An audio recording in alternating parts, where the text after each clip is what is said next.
Chapitre 18. Agartha. Le combat de Tilac. Épée en os dans la main droite, harpon dans la gauche, Tilac marchait depuis maintenant 3 heures. Il était parti droit devant lui, guidé seulement par la trompe de Timur, et persuadé qu'il n'aurait aucun mal à retrouver la piste de ses compagnons ou de ses ennemis.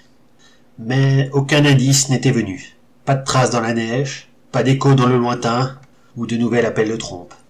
Même l'odeur caractéristique des Skraeling semblait avoir disparu. Pourtant, Tilac savait qu'il était sur la bonne route. Alors qu'il réfléchissait sur l'étrange disparition des traces, une seule hypothèse, logique, lui vint à l'esprit. La glace s'était brisée sous le poids des Skraeling et de ses compagnons, et les avait engloutis jusqu'au dernier. Mais il l'écarta aussitôt. La simple idée que Timur et Xaria puissent connaître une fin aussi misérable lui était insupportable.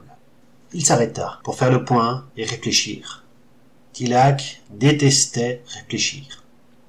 Seuls les égarés et les sans-mêlés perdaient leur temps à tambouiller leurs idées dans la tête et à échafauder des plans que leur médiocre capacité physique ne leur permettait jamais de mettre à exécution. Il prit une profonde inspiration. Quand le gibier ne laisse pas de traces, il reste toujours son odeur, avait-il coutume de dire aux jeunes chasseurs. Un léger fumet de transpiration bestiale lui chatouilla les narines. Il entrevit une silhouette pointant une arbalète dans sa direction, et il n'eut que le temps de plonger sur le côté. Un trait sanglant se forma sur son bras gauche, mais il était vivant. Il s'élança sur le maraudeur qui tentait de recharger son arme.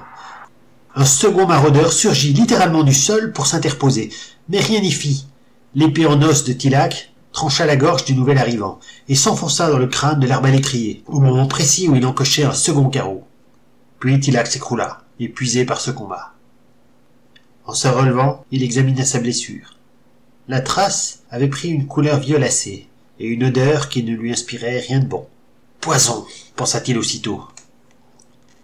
De ses précédentes rencontres avec les Skraeling, les hommes des glaces avaient appris à se méfier de leurs armes empoisonnées. Ils en connaissaient les effets.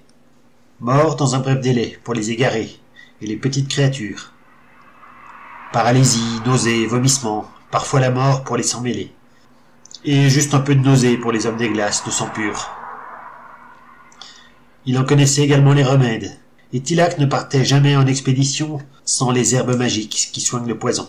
Il prit une poignée d'herbes, en avala la moitié, et frotta vigoureusement le reste le long de sa blessure. Il avait besoin d'au moins 1 heure pour que son remède fasse effet, et que l'engourdissement s'estompe. Il bouillait de rage, mais il ne pouvait pas repartir au combat avec un bras ankylosé. « Hayo! Hayo! Hayo! Mais qu'est-ce qui leur prend?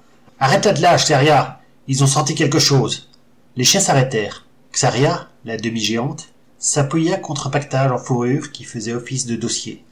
Son compagnon descendit du traîneau pour examiner les chiens.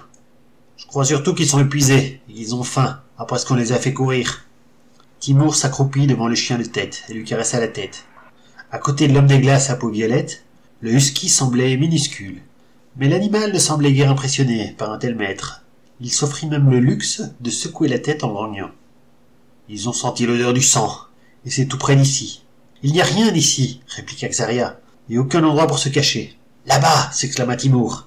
Il venait d'apercevoir 2 corps dans la neige, 2 Skraeling, abattus par une arme en os. Leur meurtrier était parti sans laisser de traces. Mais il s'était donné la peine de récupérer les armes des humanoïdes porcins. « Ça ne peut être que Tilac, murmura-t-il, mais il est reparti. C'est pas normal. Il aurait dû nous laisser un signe.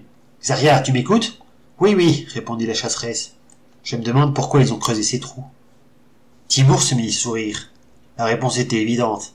« Maître de chasse, cria-t-il. Sors de ton trou, nous avons assez joué. » Le sol s'ouvrit tout à coup, et l'imposante silhouette de Tilac surgit de la neige. Le géant éclata de rire. « Ha ha !» s'exclama-t-il. « Vous devriez voir votre tête. Vous êtes passé juste devant moi, sans rien remarquer.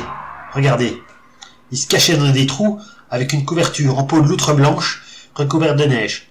Ça les protégeait du froid, et ça masquait leur odeur. « Bravo, fit Timur, tu nous as bien eu. Où est Kira ?»« Parti au village. Je lui ai confié l'attelage et je suis revenu vous chercher. La chasse est finie cette fois. C'est trop dangereux de continuer. » Et cette fois, en effet, personne ne proposa de voter. Ils reprirent la route de leur village. Le traîneau des sons mêlés glissait sur la glace, tandis que Tilac courait à ses côtés. Timur n'avait pas osé lui proposer de monter. Le géant aurait considéré cette offre comme une offense, et lui aurait vertement rappelé qu'il faudrait pour cela abandonner une partie de la chasse pour lui faire de la place.